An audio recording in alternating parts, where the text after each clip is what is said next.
Hello, this module contains 2.3 and 2.7. We're going to do this section a little bit different. I'm going to go through it. I'm going to do a lot of the examples on the PowerPoint as I usually do, but I'm going to do quite a few as well on a paper pencil using the document writer on the pursuing video that comes after this one. And so this is going to be done a little bit different, and so not crazy how Pearson actually created these PowerPoints. So that's why I'm going to do it this one a little different this time. Okay, so both sections that we're doing is 2.3 and 2.7, and so I'm going to begin with the quadratic functions and their zeros. Okay. So what is a quadratic function? Well, a quadratic function is a function of the form f of x equals ax squared plus bx plus c, okay? Where a, b, and c are real numbers and a cannot be 0. The domain of the quadratic function consists of all real numbers because there's no square roots, there's no fractions, so generally speaking, it's going to take anything. Now look at that very first. We're going to discuss that a cannot be 0 a little later as well, but think about why a cannot be 0, and we'll come back to that. Okay, so a quadratic equation is an equation equivalent to the form ax squared plus bx plus c equals 0. So this is without the y-coordinate, where a, b, and c are real numbers, and again, that a cannot be 0. So finding the zeros of a quadratic function by factoring. All righty.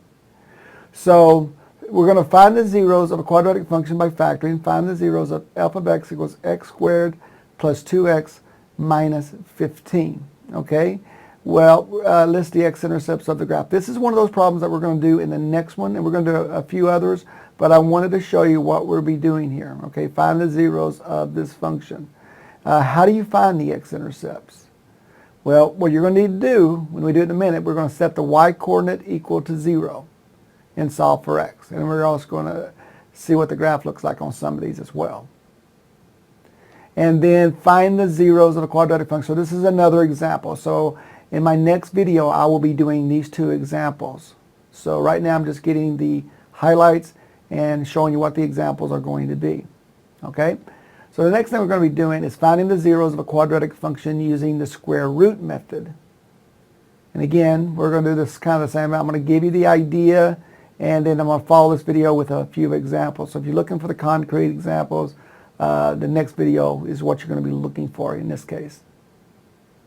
So if x squared equals p, the square root method, if x squared equals p, then, and p is greater than or equal to 0, then x equals the square root of p, or x equals negative square root of p. So the square root method basically saying is if you want to solve for x and it's got a squared, to undo the operation, you take the square root, but it tacks on a plus or minus. So x is the square root of p, and x equals negative square root of p. And again, we're going to do some examples with this later, but finding the zeros of a quadratic function using the square root method. Again, f of x equals x squared minus 7. So how do you find the zeros? Yep, you set the y-coordinate equal to 0, or f of x. So when we do this in a minute, we're going to set f of x equal to 0. So it'll be 0 equals x squared minus 7. We're going to be adding 7 and then taking the square root using the square root method. And I want you to think about what that's going to be. And the b is a little bit more complicated. You still set g of x equal to 0, like you did in part A, setting f of x equal to 0. But here you'd have to move the 9 to the right, to the left side, and then take the square root of it, and then move the 4 over at the very end. So it's going to be a few extra steps in part B. And then we're going to list the x-intercepts of the graph. And again, we're going to be doing this one in a minute, so just hold on tight for this one. Okay, on this section, we're going to be finding the zeros of a quadratic function by completing the square. So finding the zeros of a quadratic function by completing the square. Now this requires a technique, okay? And it says find the zeros of x squared plus 6x plus 5 by completing the square. So it takes several steps. So you can do this one by factoring, but they want us to do it by completing the square. And when we get to that point, I will show you how to do that.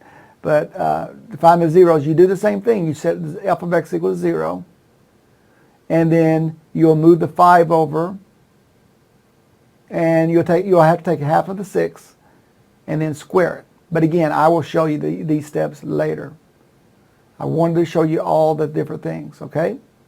So find the zeros of a quadratic function using the quadratic formula. Okay, this is going to be our last little blurb in this video here. But main reason I wanted to do this video in the first place is this section right here, is creating quadratic formula. So here is ax squared plus bx plus c equals 0. A does not equal to 0. So when remember a cannot be 0, let's talk about that some more right now. Why can't a be 0? Because if a were 0, the ax squared term would be gone. We would no longer have a quadratic equation. We'd have a linear equation. So all you would have to do in that case is subtract c and divide by b.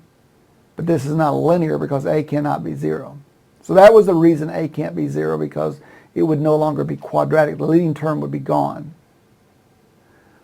Okay, now this is the idea of completing the square. Okay, so you move the constant term to the other side. So subtract c. Then the next step is going to have to be the leading coefficient has to be a 1, but there's an a in front of it. So what we'll need to do is divide this through by a. That's another reason a cannot be 0, because if it was 0, then you'd be dividing by 0 here. So that's another reason a cannot be 0.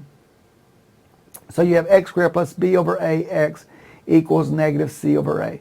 So we have to complete the square. Now, complete the square is kind of a little difficult here. You need to take half of that b over a, which is b over 2a, and then you square the b over 2a. And let's see what happens there. So if you take 1/2 of b over a and square it, it becomes b squared over 4a squared. And so that's the add-in that you'll be adding to both sides of this equation. Remember, you got to add to both sides, because whatever you do to one side, you have to do it to the other side. So that's exactly what they did. They added b squared over 4a squared to the left side, and they added b squared over 4a squared to the right side. And they chose to put it at the beginning on the right-hand side, just to keep the leading term positive. And then x squared plus b over ax plus b squared over 4a squared will factor, and it factors to x plus b over 2a times x plus b over 2a, and so that's x plus b over 2a squared. The right-hand side, on the other hand, is simplifying the fractions.